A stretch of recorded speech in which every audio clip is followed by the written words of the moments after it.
Hey there, folks. So it's been quite a while at this point since I've done a USB Type-C mod on a Game Boy Advance SP, and I suppose it's time for a redo. When I did this original mod, there were some limitations. This was really one of the first of its kind. There were some limitations such that this literally only did charging. It only works with USB Type A hosts, which means if your cable looks like this, it'll work just fine. But if your cable has Type C on both ends, it won't work. Since then, there have been quite a few improvements to the mod with other people making their own. There's a version from Rorosaurus that adds the CC resistors, which lets it work with a Type-C host, and then there's also this mod right here from Tesa that leverages the analog audio mode for USB-C. Now, before we crack into this, I do want to lay a few things bare. I gotta set expectations, right? USB-C, while it is a standard, there are about a dozen different ways to get audio over a USB-C port. The two that I am most familiar with are the analog accessory mode, which is what this method utilizes, and then just USB host mode, which is what most of the dongles available utilize. So the USB host mode literally just plugs a sound card into whatever device you're plugging your dongle into, just over USB-C. Those will physically connect up to one of these, but they will do nothing. They will not work. You need a dongle that leverages USB or analog audio accessory mode. I don't know explicitly if that's what it's called. I will throw a link in the description to Tesa's blog and a few direct links to some of the dongles that I have that should work. I haven't actually soldered this yet, so who knows. But it's very important to make that distinction because it won't work if you don't have the right dongle, and then at that point, what's the point? Now, my personal opinion on this is if you're using dongles anyway, just, stick with the stock charge port and plug a dongle into that. But I understand that charge and headphone dongles can be kind of hard to find for SP, whereas for USB-C, they are somewhat readily available. So, I kind of get it. But also at the same time, I don't really find a need for headphones on a Game Boy. But anyway, let's go ahead and get into it. I do already have a board prepped for the mod. I didn't prep this. This is just part of that junk lot that I picked up a while back. I ended up fixing everything on the board, and it just straight up never had a charge port on it. But just for the sake of completion here, I've got something out of my junk drawer that does still have a perfectly working charge port on it, or more or less. It's a little bit crushed, but I think for our purposes it will be just fine because all we're doing here is removing it. So in my original video, I can't remember specifically what I did for these two pins. I think I just used a solder sucker to get the solder out. But on the back pins here, I just floated a solder ball off these and then pulled the port off. I got a lot of criticism for that. Most of it I don't think is really fair, but it is what it is. So let me show a different method. I still don't know the appropriate way to remove these short of just hitting them with tons of hot air, but I don't think that's a good method because there is plenty of stuff in the area. I suppose I can zoom in while I'm doing that. Bring my light down so you can see a little bit better too. All I'm doing is heating the through hole joint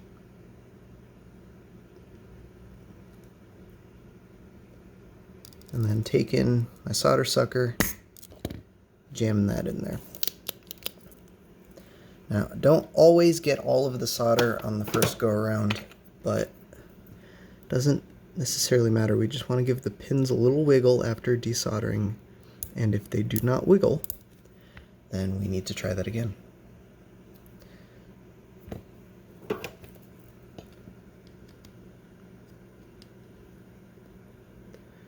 Another option, we can just try and wiggle it out with the soldering iron, but that's not working too well, is it?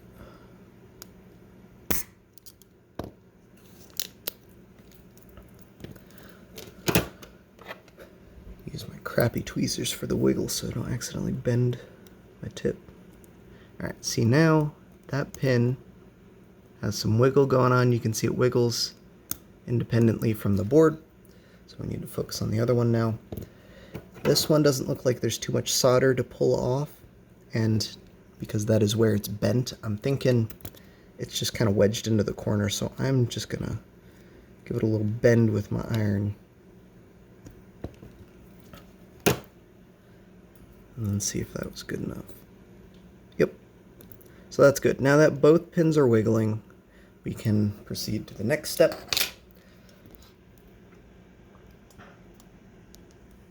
And again, I really think it's easy to just float a solder ball over those, but I understand why people might be against that method. Let's talk about why that's not necessarily the best idea. It does work if you understand what you're doing, but I understand not everyone watching my videos is as experienced with soldering as me. So the reason we don't want to do that is because these pads are extraordinarily easy to lift. Now, granted, this is probably the worst board that I've ever seen, with literally every pad ripped up except for one of the through-hole pins. But this is somewhat of a common sight, usually with just one or two pads, though. It's really easy. There's no good way to get a feel for if it's desoldered when there's so many pins and when the pins are so small. These pads lift extraordinarily easy. So one easy workaround, easy I say, one workaround, we're gonna dab some flux on here. This isn't the flux I wanted to use, but I accidentally used that all last night. This will work the same though, it's just stickier and more of a pain in the butt to clean up. Just Qualitech paste flux.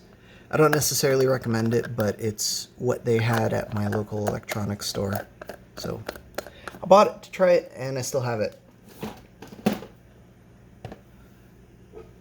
This stuff is actually much better, but it's an empty syringe, so can't use it. Anyway, now that we've got some flux on there, I'm just going to hit this with some hot air and then lift the port off.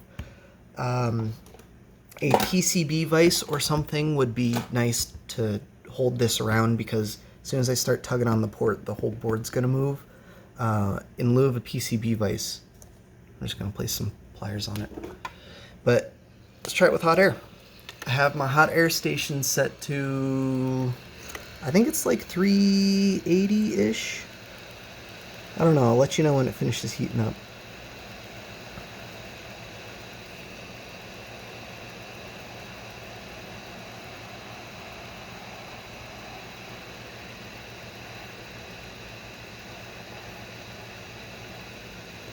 We do not want to give the port any wiggles until the solder has actually melted, because I don't want to lift any pads if I can avoid it. You can tell the solder will have melted when the surface of it gets all nice and shiny.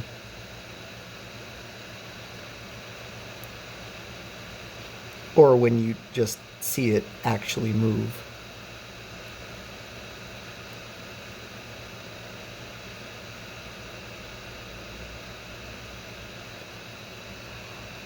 My hot air station is set to a cool 397. I'm still having a hard time. I don't have enough weight on this thing.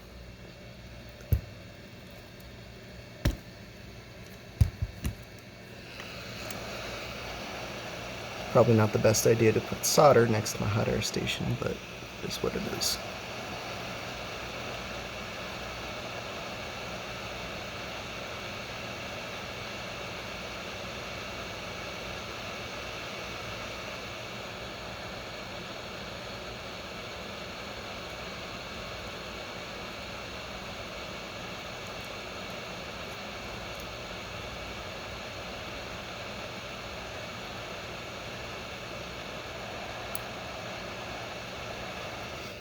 Alright, I'm having a hard time getting it out. This board wants to wiggle out for me, but I did get all of them desoldered, so I think it's just a matter of... There we go. It's kind of hard to work around those pins on the bottom, because you could see they're... Well, you can see on this left one, it's kind of hooked. Kind of like curves inward, because it hooks into the PCB. But the right one was probably my problem, because as you can see, that one's really bent. That is unfortunately the case for a lot of the salvage boards in my salvage pile, but these were never going to work anyway, so it doesn't really matter. Okay.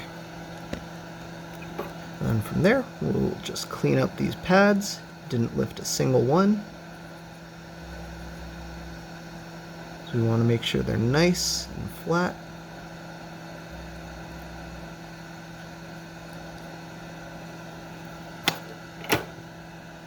Just like that. And then from here, my next step would be to clean up the flux, because there's a little bit of double-sided sticky tape on the bottom of this thing that you use to hold it down. And that won't work at all with the flux, but I'm not using this board. Got this board, which conveniently also needs cleanup. Okay. Cotton swab. Just gonna use a little bit of IPA.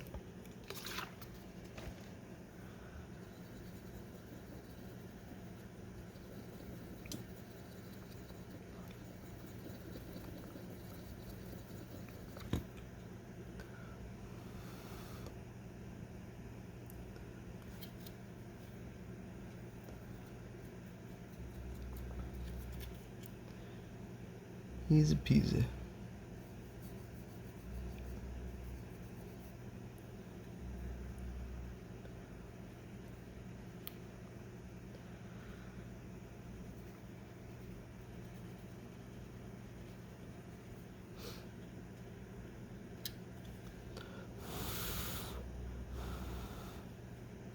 There we go. Nice and dry, not sticky. And then realistically, all we have to do is just stick this down, make sure it's all nice and lined up, and then just solder it pin by pin.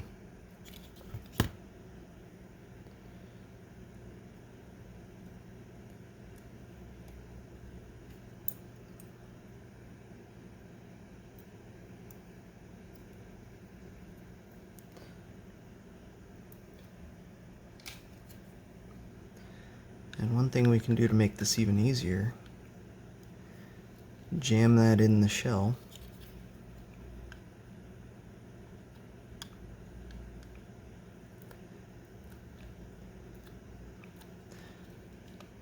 And there we go, perfect alignment every time.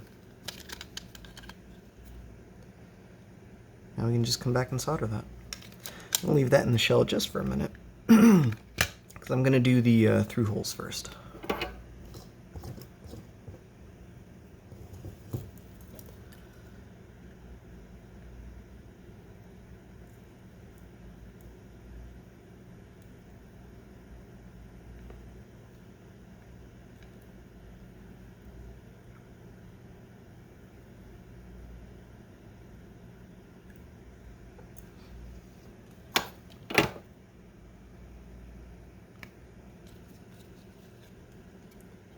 Out, we have nice big solder balls on the top, so we know it's been soldered. we're almost there. Now, we just need to solder the 6 pins on the back of this thing, and we have to solder all 6, otherwise it won't work right.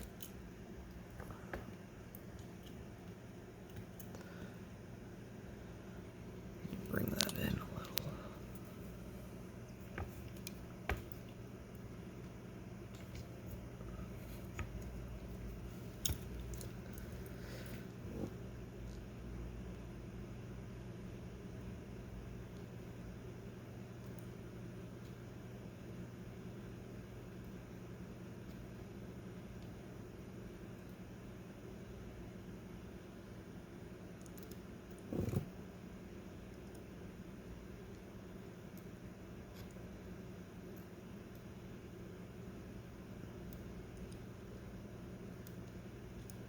Ooh, whoops.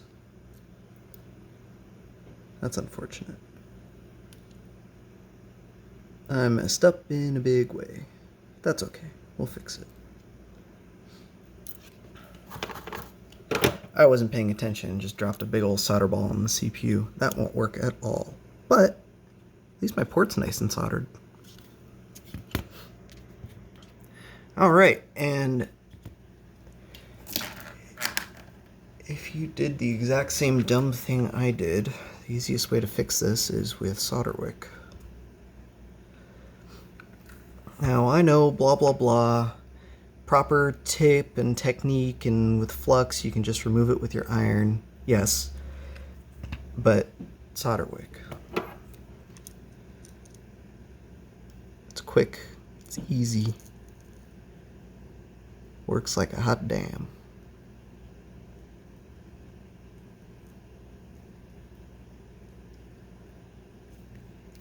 Though there is quite a bit of solder there. That was a big solder ball.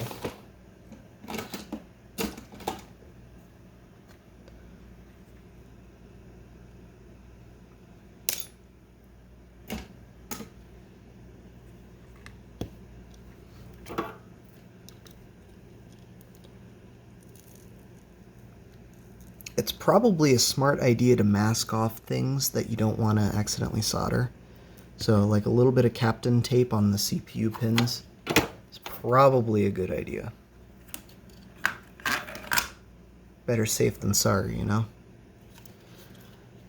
Alright, something weird is going on with my lighting today and I can't see a gosh darn thing. But that looks pretty good. Suppose let's clean up now. Lots of flux.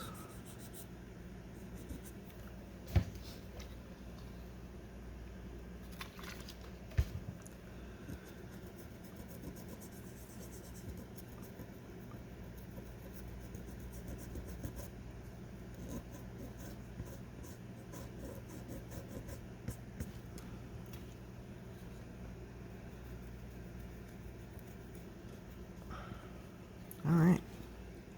I think we should be good. Let's try it out.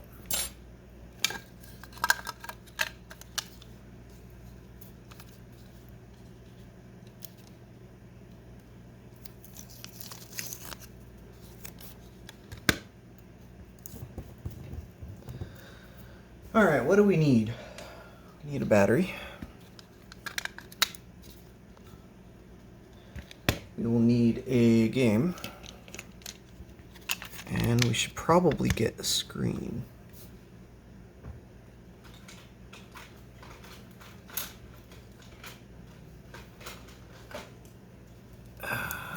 Use my test screen.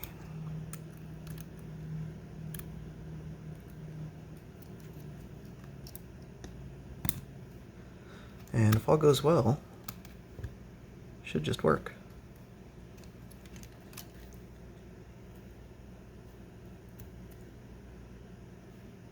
Ooh, that's not good.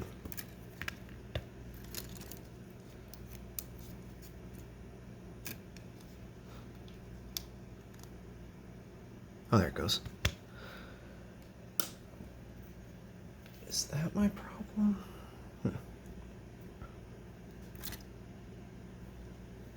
Doesn't look right.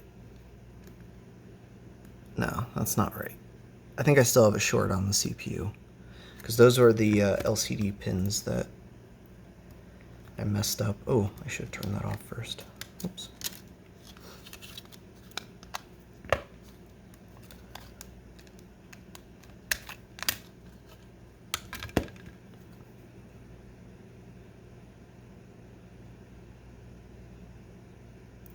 But now the question is where? Because I don't see anything.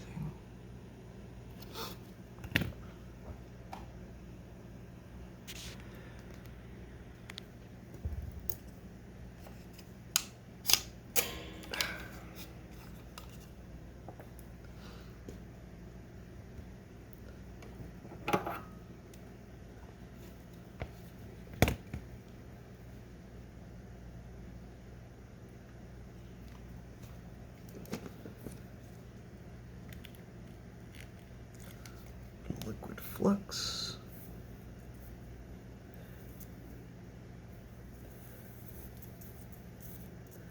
I'll just walk through the pins one by one.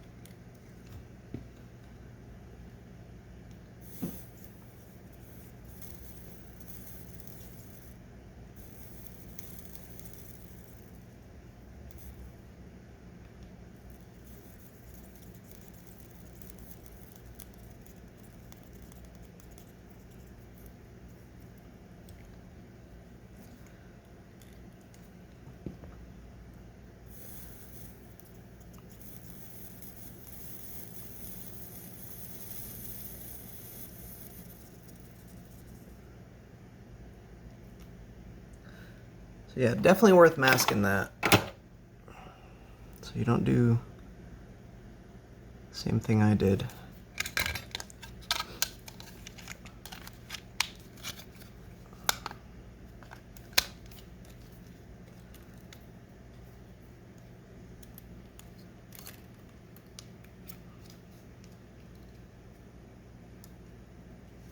Yeah, I think that looks better.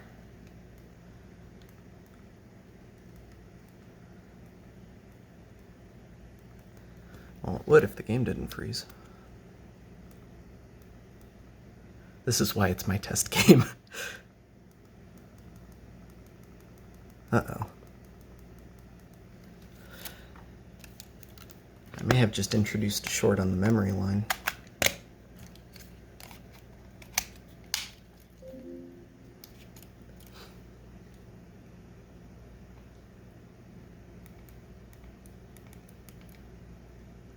Yep.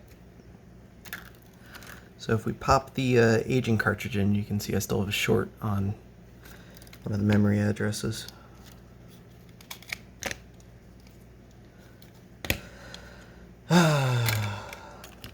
So, yes, highly recommend just masking the darn CPU off. Oh, and I see the short already.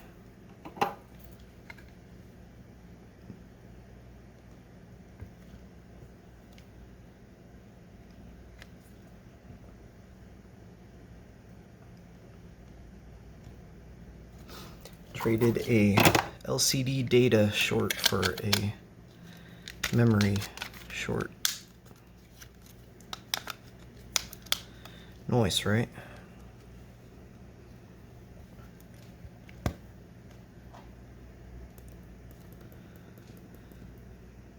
Hey, there we go. That looks right. And so check this out. I've got the label on the box this time is correct. Huh? New speakers. Alright, so if we drop that on there, should have regular speaker audio. But if we plug in this dongle, I believe the speaker should shut off. And indeed it does. So I'm going to just remove that for now. And let's try headphones. My cord is a little bit short. That's about as far as it goes, but it's plugged into my desktop computer speakers and they're up kind of loud, so here you go. You hear it? You hear it crackling? Here goes nothing.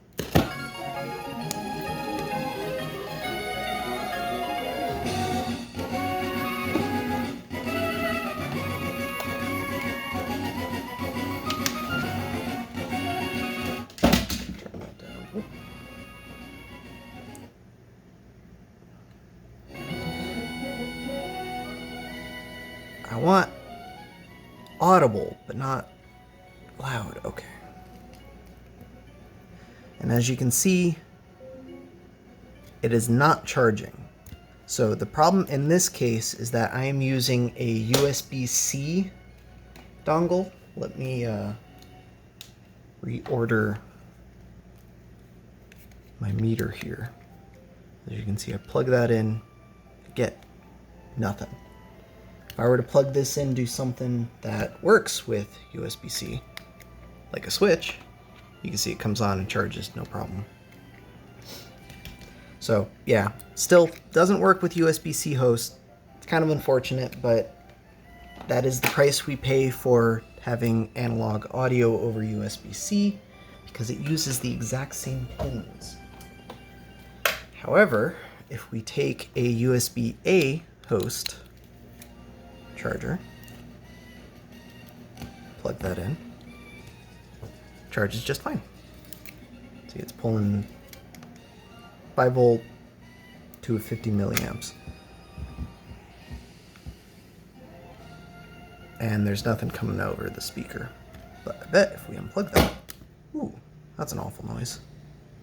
That's my speakers, by the way. They're 25 years old, so they have a few quirks. Please be patient with them. But it seems to work.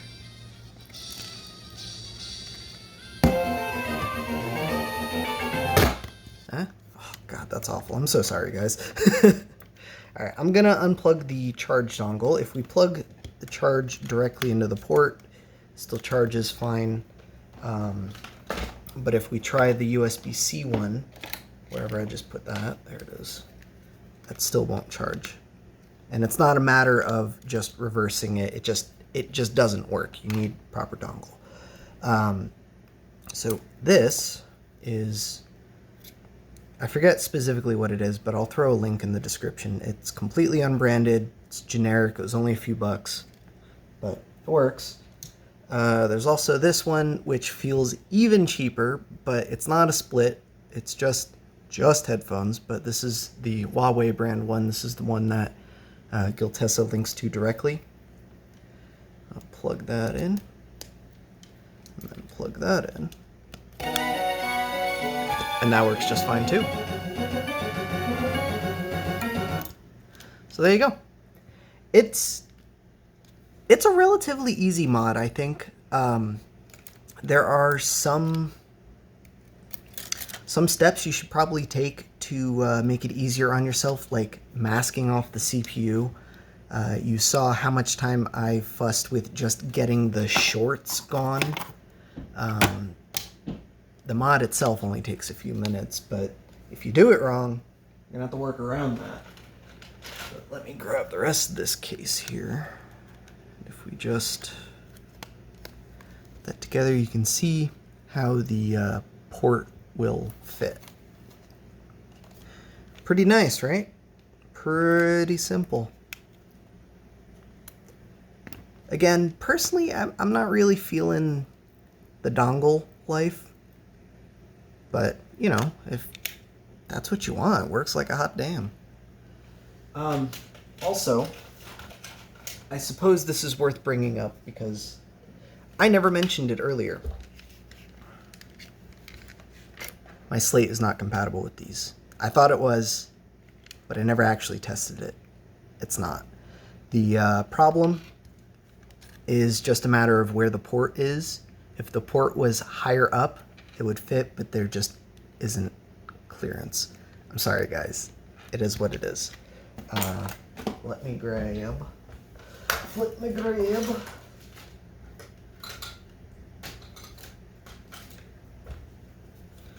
This is probably not the best example, but if we slam that together,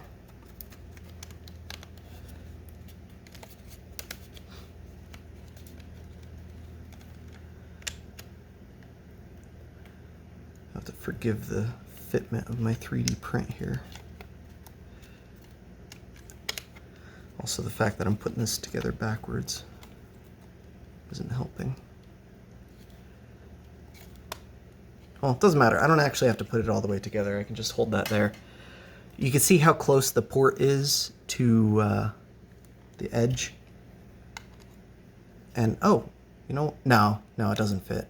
Because look at the angle that has to be bent at. That won't work. If you can get a dongle that has basically no overhang on one side, it'll work. But sorry. There's kind of no workaround for that with this form factor. It is what it is. I believe Boxy Pixel had the same problem with his, which is why he chose to put the port on the bottom. It is what it is. But yeah, there are some new ports coming. There's another one from, I believe their handle is IDE, as in the ribbon cable. I don't know if that's specifically what it is, but that's what I think of. They have a stacked PCB design that puts the port physically closer to the bottom of the unit. That would work with my slate. There's also another new USB-C mod coming out pretty soon. I don't know if I'm supposed to share or I don't know if I'm allowed to share the details, but it doesn't matter because I don't remember them anyway. But my understanding is that that port is centered within the cutout as well, so that one should work with my slate, but this one, unfortunately, does not. But there you go. I'm pretty pleased with the ease of install and the performance, you know. It just works. Just make sure when you're doing this for yourself, mask off the edge of the CPU. It'll save you so much headache if you're not paying attention and you drop a giant solder ball on there. It's just not worth it. It's fixable, but it's an order of magnitude more difficult to fix a short on these CPU pins than it is to just solder one of these USB-C adapters in. So be careful and you'll have a good time. Anyway, thanks for watching, guys. I'll catch you next time.